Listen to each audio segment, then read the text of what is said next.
Assalamualaikum warahmatullahi wabarakatuh. Kenalkan, nama saya Muhammad Amir Gaswan, NIM 17073086. Di sini saya sedikit akan menjelaskan tentang UTS dari kemudi, rem, dan suspensi. Yang pertama itu adalah komponen dan fungsi power steering.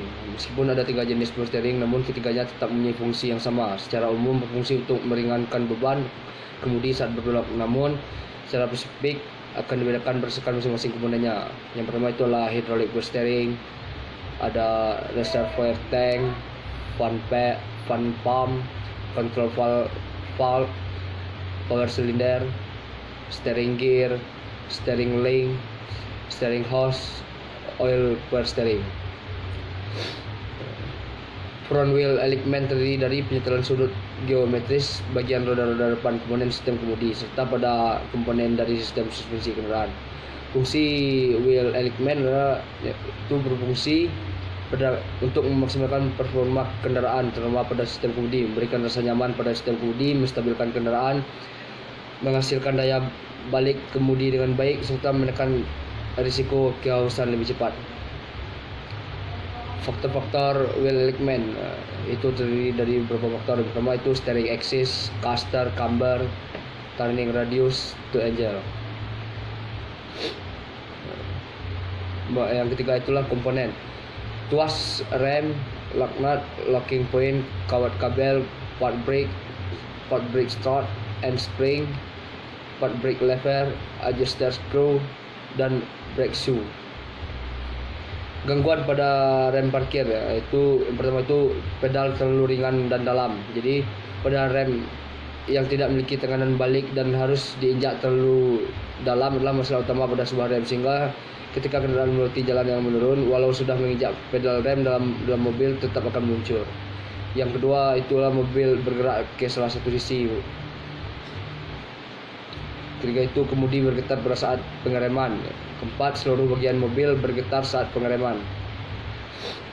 Yang keempat adalah komponen rem hidrolik beserta fungsinya. Dalam menjalankan tugasnya, sistem hydraulic brakes didukung oleh beberapa komponen utama, antara lain itu master silinder, itu terletak setelah pedal rem atau fungsinya untuk mengubah gerakan ayunan pedal rem menjadi tekanan hidrolik. Master silinder pada sistem hidrolik ini berhubungan dengan komponen reservoir.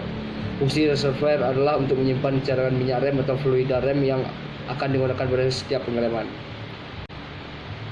Yang kedua itu brake lines. Brake lines berupa selang-selang yang menghubungkan antara komponen pada sistem rem hidrolik. Selang ini terdiri dari 2 material, karet khusus dan logam. Yang ketiga, silinder roda. Silinder roda adalah komponen yang berfungsi untuk mengubah kembali tekanan fluida menjadi gerakan mekanis.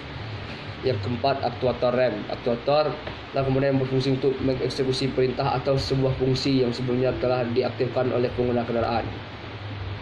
Cara kerja sistem rem hidrolik pada mobil dan motor. Rem hidrolik berbeda dengan cara kerja rem mekanis yang menggunakan kawat, sehingga model pedal rem pada rem hidrolik juga berbeda. Sistem kerja rem hidrolik dimulai ketika penggunaan menginjak pedal rem. Tuas pada pedal rem terhubung langsung dengan piston di dalam master silinder, sehingga saat pedal rem ditekan, tuas rem akan mendorong piston pada master silinder. Karena piston terdorong menyebabkan ruang di depan piston mengecil. Selain itu, dorongan itu juga menyebabkan saluran reservoir tertutup. Perawatan dan perbaikan sistem rem cakram hidrolik. Kerja sistem cakram hidrolik. Pemeriksaan kerja sistem cakram hidrolik dilakukan dengan beberapa tahap. Tarik handle rem dengan kuat dan periksa bahwa tidak ada udara yang masuk ke dalam sistem. Jika handle terasa lunak atau seperti spon ketika ditarik, buanglah angin palsu dari sistem melalui prosedur pengejaran pembuangan angin palsu atau bleeding untuk memperbaikinya. Lepaskan front cover stang kemudi, periksa selang rem dan fitting terhadap kerusakan, keretakan atau tanda-tanda kebocoran. Ganti selang dan fitting sesuai keperluan. Kencangkan fitting yang longgar, pasang kembali front cover setelah setang kemudi. 5 itu celah normal atau kehausan pada bila rem dioperasikan, maka piston seal membentuk elastis seperti pada gambar. Bila pedal rem dilepas, piston seal akan kembali ke bentuk semula dan menarik piston kembali. Biasanya deformasi seal adalah sebesar celah-celah pada pada bila rem dibersihkan maka gerakan piston akan lebih jauh, tapi besarnya deformasi seal tetap. Bila pedal rem dilepaskan maka piston kembali dengan jarak yang sama besar dengan deformasi seal dan jelas batu rem telah di-setel. Pertanyaan ke-6 itulah komponen itu. Pertama itu sensor kecepatan, kedua katup pengereman, yang ketiga pompa, yang keempat controller atau komputer.